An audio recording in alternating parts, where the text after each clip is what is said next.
I feel like certain steps into finding a perfect mate is basically out the box and what you originally would go by. A lot of people are stuck in their ways and they want what they want, and they're not realizing that if what I want haven't fixed the situation and got me a good mate in all these years, maybe I need to go outside the box. And I always use myself as an example because my wife was wrapped up in some shit that I ain't want. You know what I'm saying? I didn't want a stud because I do not like studs. Like my sister has stated, I don't like that touch me not shit. I don't like for a motherfucker to be slouching and have on urban wear and be like thugged out like a nigga or some type of shit. I'm not attracted to those type of studs. You know what I'm saying? I also never saw myself with a woman.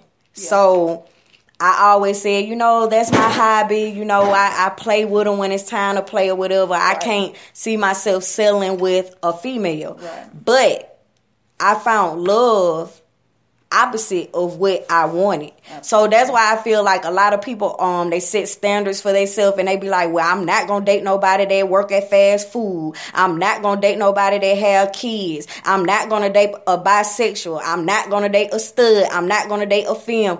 Well, what you're not gonna date is wrapped up in your fucking soulmate. Yeah. That's basically what I'm trying to say is, you know, it's sometimes it's not the certain steps and measures of what you want that will end you up with a perfect mate. Yeah, I agree with that. I do agree with stepping outside of the box. I guess that's why I'm on this little journey of trying to venture outside of my norm, because my norm has always or tend to fail me. It's not that I have never dated a stud or I have never dated a femme, because I have, you know what I mean? And it's things in those relationships that I liked, but it was never complete. So I guess that's why I figured a no label would balance the two. And I just think with no labels, they're either more dominant or more femme in the situation. But I am just kind of like opening myself up to anything, whether it's a femme, a stud, just a good ass woman, just basically, like person. I said, just kind of observing an individual and seeing exactly how they come at me. You know what I mean? Because I tend to always be the person that seeks and tend to always like to be the seeker versus letting somebody seek me out. Yeah. So, and another thing that I had wanted to bring up is with individuals, we always rush into relationships and we never take the time to actually know an individual, and that's pretty much how we fuck ourselves up, because we jump into relationships basically without getting to know them. Right. So a lot of you guys need to learn patience, because to find your soulmate is going to take a lot of patience. And that's basically it, especially with lesbians. You know, we meet a motherfucker and the next week, 2 weeks, we in love with the motherfuckers, talking about, girl, I done moved her in, blah, blah, blah, blah, blah, blah. And then 4 months down the line, you like, well, I didn't know this motherfucker didn't clean up behind themselves. I didn't know this motherfucker was crazy. Well, you never took the time to actually know. Yeah. You know what I'm saying? Because, like, even with me and my wife seeking a girlfriend or something, you know, I'm very observant. So if you show me that you're a jealous person, or if you're very, very needy or, you know, bratty, those are things that turn me completely off. And if I would jump to the first fine bitch that threw themselves at me and my wife, we'll be fucked up. You know what I'm saying? Because I jump in a relationship with them and then they'll be crazy. You see what I'm saying? Exactly. And we don't need no crazy individuals around this point. So absolutely. I am for observing an individual and going outside of the box of what you would usually talk to. Lucky said that's where the 90-day rule come in effect.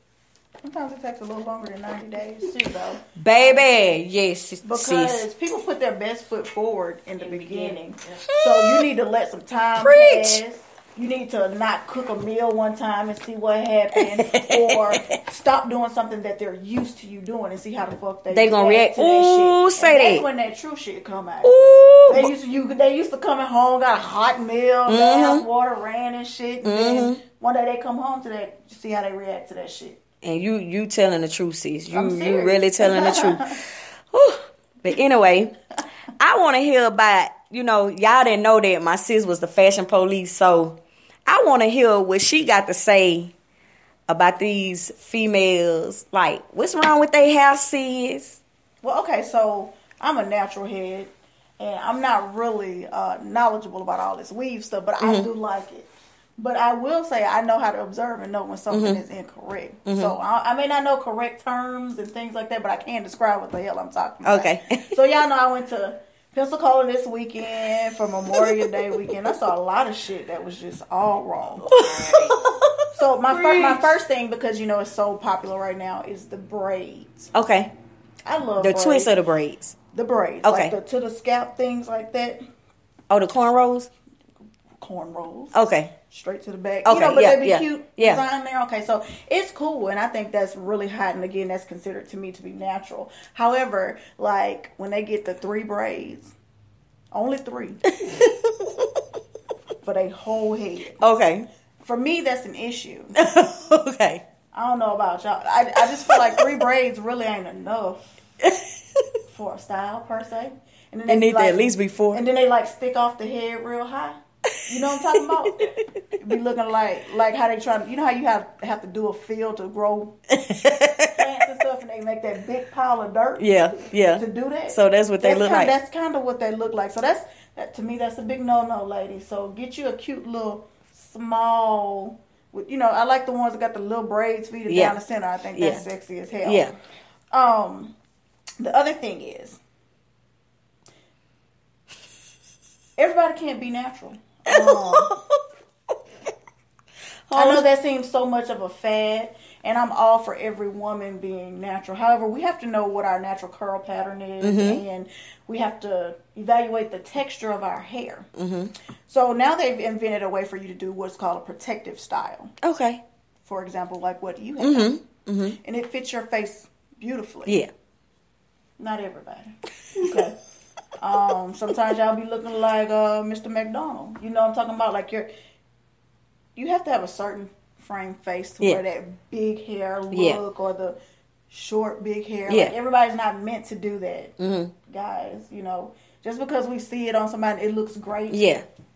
You have to know your face frame. You have to know your hair texture. Somebody said they ain't got no edges to be natural. Okay. The other thing is the thing, I don't know what it's called, but like when ladies get their hair, they get a stocking cap and they do like what they said, the quick weave piece. Yeah. Like a short look. Since it's called the 27 piece. The quick weave. Okay, so those are cute. Like, shout out to Kalandra Parker. She do a great job on doing those. But I have seen some where like they get this look like a rug on the back. And they don't have no curl back there, but it's weave. And then the very bottom of it stick up. You know what I'm talking about? Like they forgot about that piece. Like they didn't get it shaped or lined up or nothing. What do you call that? What that called? The rooster? Okay, so yeah, so if you're going to get a style like that, make sure you go to somebody that really honestly know what they're doing. I know a lot of women don't like to spend a lot of money. They want to be frugal. And I'm a natural head. I don't pay nothing. Yeah. I do my own shit. But sometimes frugal ain't the best way to go. Sometimes you need to spend that extra little piece of money to get it done right. Because somebody talking about your ass. The other thing is, you got these bundles and these inches and shit. Yeah. I'm all for that because I love to see a woman with their hair blowing in the wind, got that body and shit. However, when your leave out piece texture is very, very different from the hair that you have. Right. So you got this silky black ass pretty hair, and then you got this fucking. What the fuck is that right there? Like even when you flat iron it, it don't even go. It just look like, why did they even leave that out? You should have just got all that shit braided in the circle thing and just, I don't know what it's called, but don't do that. Like, if your hair texture does not match the weave, don't do that shit. And frontals are not for everybody. Okay? Let's be clear. Everybody ain't got that pretty baby hair shit to leave.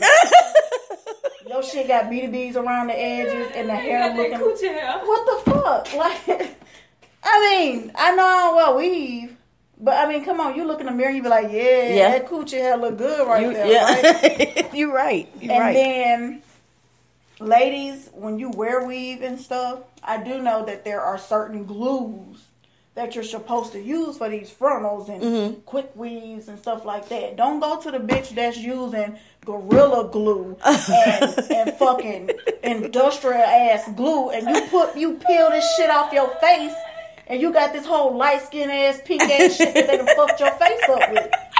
Like, make sure these motherfuckers know what they doing before they do your shit. Like, your hair is your crown. Yes. Wear it with glory. Yes. Don't fucking try to put some shit together. And to close this out, You ain't fussing as it it is 2017. Leave them motherfucking fan ponytails back in the 80s. They making a comeback, man. With the clucker balls. Like, what the fuck?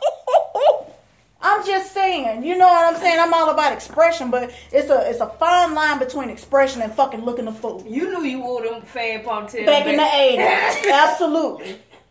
And that fan slowly started going down to a roller wrap. You understand what I'm saying? Like, come on, people. But that's it for the fashion police.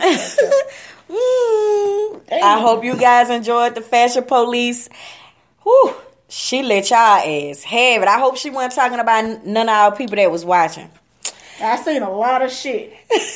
I just want to throw it out there, too. This ain't got nothing to do with hair. Mm-hmm. But it's the summertime. Okay. Nobody should be fucking wearing velvet.